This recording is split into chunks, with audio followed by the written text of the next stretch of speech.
Le monde est une tapisserie complexe de destins, mais certains fils brillent d'un éclat singulier.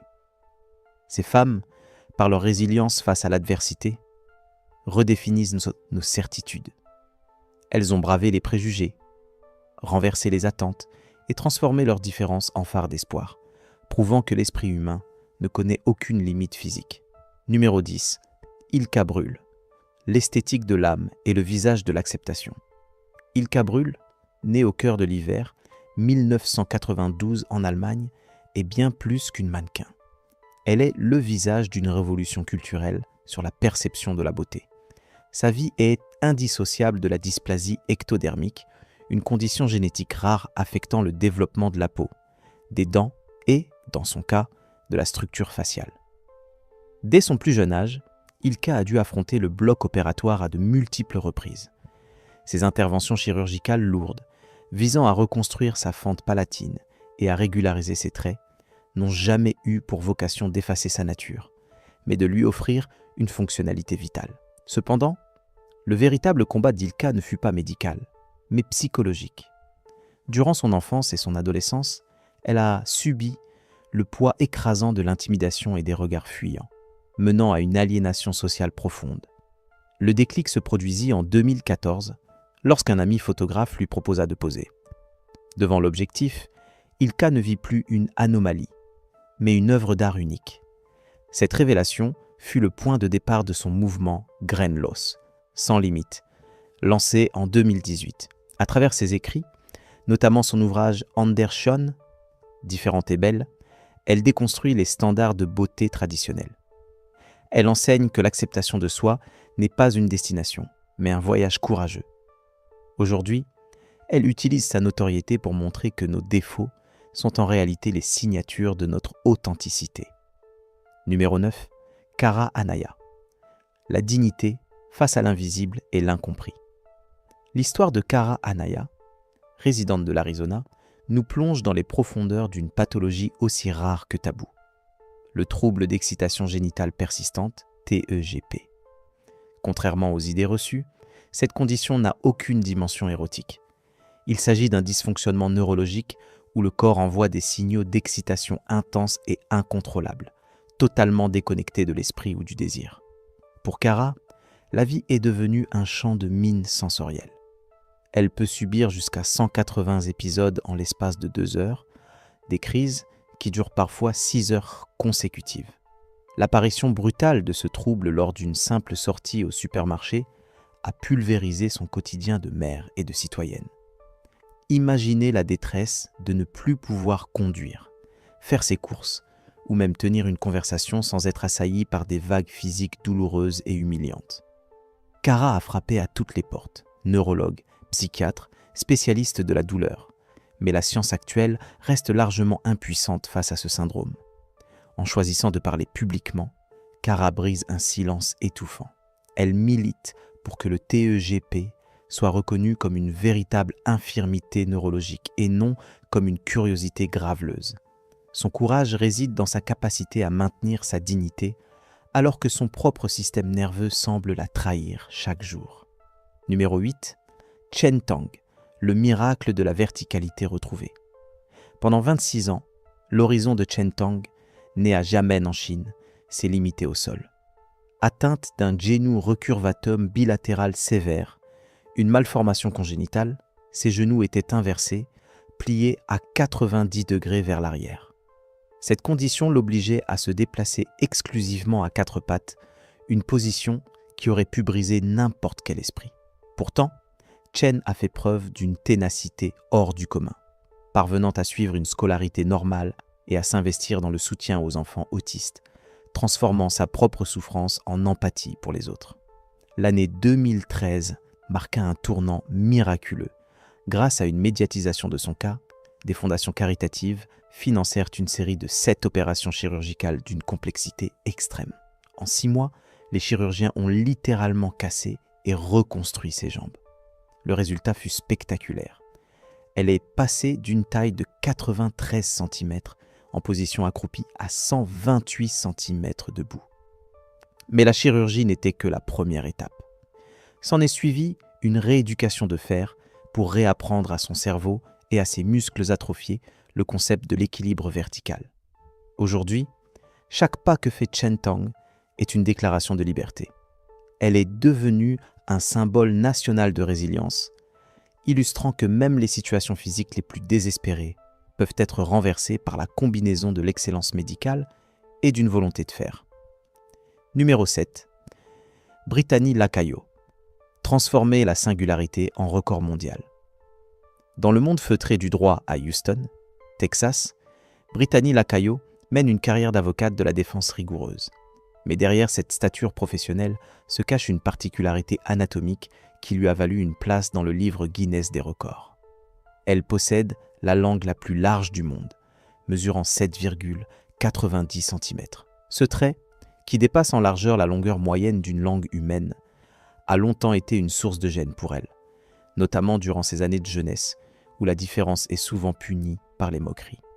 Pendant des années, Brittany a tenté de minimiser cette caractéristique. Cependant, en découvrant par hasard les dimensions de la précédente détentrice du record, elle a réalisé que sa bizarrerie était en réalité un attribut exceptionnel. En février 2024, après une homologation officielle, elle a choisi d'embrasser publiquement cette singularité. Avec une pointe d'humour et beaucoup d'assurance, elle montre comment ce qui était autrefois un fardeau peut devenir une source de fierté. Son histoire est une leçon de perspective. Nous avons tous des traits qui nous rendent différents. Et la clé du bonheur réside souvent dans la décision de ne plus les cacher, mais de les célébrer comme des trophées de notre individualité. Numéro 6. Ethel Caterham. 115 ans de sagesse et d'histoire vivante. Ethel Caterham n'est pas seulement une femme âgée, elle est une archive vivante de l'humanité. Née en 1909, elle a traversé le XXe siècle avec une grâce et une endurance qui forcent l'admiration. Sa vie ressemble à un roman d'aventure. À 18 ans, elle quittait le confort de l'Angleterre pour l'Inde coloniale afin d'y travailler comme gouvernante, un acte d'indépendance audacieux pour l'époque. Plus tard, elle a suivi son mari officier à Hong Kong, où elle a fondé sa propre garderie, enseignant l'anglais à des générations d'enfants dans un contexte post-guerre mondiale. Ayant connu 2 guerres mondiales, l'avènement de l'ère numérique et la succession de 6 monarques britanniques, Ethel attribue sa longévité exceptionnelle à une philosophie de vie simple mais rigoureuse. Ne jamais nourrir de rancœur, éviter les disputes inutiles et garder un esprit curieux. Même après avoir franchi le cap des 110 ans, elle continuait de stimuler son intellect par le jeu de bridge et restait une figure centrale de sa communauté. Sa résilience a été particulièrement mise à l'épreuve durant la pandémie de Covid-19, qu'elle a affrontée avec le calme de ceux qui ont déjà survécu à tout. Ethel nous rappelle que le secret d'une longue vie ne réside pas seulement dans la génétique, mais dans la qualité de notre disposition mentale face au temps qui passe. Numéro 5. Donna Moore. Briser les plafonds de verre par la force brute. Donna Moore est une force de la nature qui a redéfini les contours de la puissance féminine. Dans l'univers des Strong Women, elle est une légende vivante. Ses exploits semblent sortir d'un mythe moderne. Elle traque des bus à impérial, soulève des voitures comme s'il s'agissait de jouets et manie des pierres d'Atlas pesant plus de 150 kg avec une aisance déconcertante. Donna n'est pas seulement une athlète de haut niveau. Elle est une pionnière qui a forcé les portes d'un sport autrefois réservé aux hommes. Au-delà des records mondiaux et des titres de femme la plus forte du monde, le parcours de Donna Moore est une lutte contre les stéréotypes de genre. Elle a dû affronter les préjugés d'une société qui perçoit souvent la force musculaire extrême comme antinomique de la féminité. Par ses performances, elle prouve que le corps féminin est capable de prouesses herculéennes. Elle inspire une nouvelle génération de femmes à ne plus avoir peur de leur propre puissance, à embrasser la sueur, la fonte et l'effort. Pour Donna, la force physique est le reflet d'une force mentale indestructible, et chaque charge soulevée est une barrière sociale qui s'écroule. Numéro 4. Julia Vince, la dualité assumée de la Barbie musclée. Julia Vince est une figure iconique des réseaux sociaux, connue mondialement sous le pseudonyme de Barbie musclée. Ce contraste saisissant entre son visage aux traits délicats, rappelant une poupée de porcelaine, et son corps d'athlète capable de soulever plus de 180 kg au squat, fascine autant qu'il dérange. Julia a commencé le culturisme à l'âge de 15 ans, non pas pour la gloire, mais pour trouver une forme de protection et de confiance en elle dans un environnement où elle se sentait vulnérable.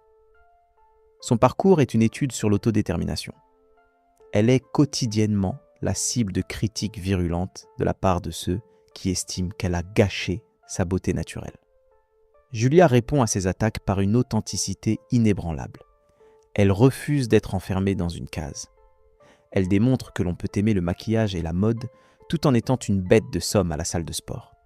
Pour Julia, la véritable beauté ne réside pas dans la conformité aux désirs des autres, mais dans la création d'un physique qui correspond à sa propre vision de soi. Elle est le symbole d'une liberté corporelle totale, où la force et l'esthétique coexistent sans compromis. Numéro 3, Hunter Steinitz, le courage à fleur de peau. Vivre avec l'ichthyose arlequin est un défi que peu peuvent imaginer. Hunter Steinitz, né en 1994, fait partie des rares survivants de cette maladie génétique cutanée extrêmement sévère. Sa peau se renouvelle 10 fois plus vite que la normale, créant des plaques épaisses, rigides et douloureuses qui limitent ses mouvements et la rendent vulnérable aux infections. Dès sa naissance, les médecins étaient réservés sur ses chances de survie. Mais Hunter a déjoué tous les pronostics. Chaque matin, Hunter doit s'astreindre à un rituel de soins de plusieurs heures. Des bains prolongés pour hydrater sa peau et l'application méticuleuse de couches de pommade pour éviter les fissures. Malgré les douleurs constantes et le regard souvent cruel des passants, elle a choisi de faire de sa différence une plateforme d'éducation. Plutôt que de se cacher, elle donne des conférences, participe à des documentaires et travaille avec des fondations pour sensibiliser le public aux maladies de la peau. Hunter ne se définit pas par sa maladie, mais par sa capacité à l'affronter avec une tête haute et un sourire désarmant. Elle incarne la résilience pure, prouvant que la peau peut être fragile, mais que l'esprit qui l'habite peut être d'acier. Numéro 2. Winnie Harlow, la révolution des pigments dans la haute couture. Winnie Harlow est sans doute la mannequin la plus célèbre de sa génération à avoir changé le visage de la mode. Diagnostiquée avec le vitiligo à l'âge de 4 ans, elle a grandi avec des taches de dépigmentation sur tout le corps. Son enfance a été un calvaire, marqué par des insultes cruelles la comparant à une vache ou un zèbre, au point qu'elle a dû quitter l'école à plusieurs reprises. Pourtant, ce sont ces mêmes taches qui, plus tard, deviendront sa plus grande force. Repérée par Tyra Banks pour l'émission America's Next Top Model, Winnie a su transformer ce que beaucoup considéraient comme une imperfection en un atout esthétique révolutionnaire. Elle a brisé les codes rigides de l'industrie du luxe, défilant pour les plus grands créateurs et apparaissant en couverture des magazines les plus prestigieux. Au-delà de sa carrière, Winnie est une activiste acharnée pour la diversité. Elle refuse le terme de souffrance lié à sa condition, préférant parler d'une caractéristique qui la rend unique. Elle a ouvert la voie à des milliers de personnes atteintes de maladies de peau, leur montrant que la perfection est une illusion et que la différence est la nouvelle norme de l'élégance. Numéro 1. Diandra Forrest, l'albinisme comme manifeste de beauté. Diandra Forrest a accompli ce que peu auraient cru possible. Devenir une égérie de la mode internationale en étant une femme afro-américaine albinos. L'albinisme, qui entraîne une absence totale ou partielle de mélanine, donne à Diandra une apparence éthérée, avec une peau de porcelaine et des traits typiquement africains. Dans sa jeunesse à New York, elle a souvent été marginalisée, perçue comme une étrangère au sein de sa propre communauté. Sa percée dans le mannequinat a été un acte de subversion. Diandra a utilisé son apparence pour questionner les notions de race et de beauté. En foulant les podiums de Paris à Milan, elle a montré que l'albinisme n'est pas une anomalie à cacher, mais une variation sublime de la diversité humaine. Elle est devenue une voix puissante pour la défense des droits des personnes albinos, particulièrement en Afrique, où elles sont encore victimes de superstitions violentes. Diandra Forrest n'est pas seulement une icône de mode. Elle est une guerrière de l'image qui utilise sa célébrité pour apporter de la lumière là où régnait l'ombre des préjugés. Numéro 11. Le moment des cas imprévus. Allongée sur le lit, elle sourit à l'infirmière. Née sans bras ni jambes, elle a appris à inventer ses gestes. Chaque jour, elle transforme la fragilité en courage, la dépendance en confiance, et prouve que vivre pleinement commence par l'imagination et l'amour, malgré les regards, les peurs et les silences. Stéphanie reste et demeure toujours forte. Ces 10 femmes extraordinaires, par leur courage face à la maladie ou aux conventions, offrent un miroir puissant à notre propre potentiel. Leurs histoires prouvent que l'exceptionnel n'est pas l'absence de fardeau, mais la manière dont on choisit de le porter. Elles demeurent la preuve éclatante que l'inspiration réside dans l'authenticité.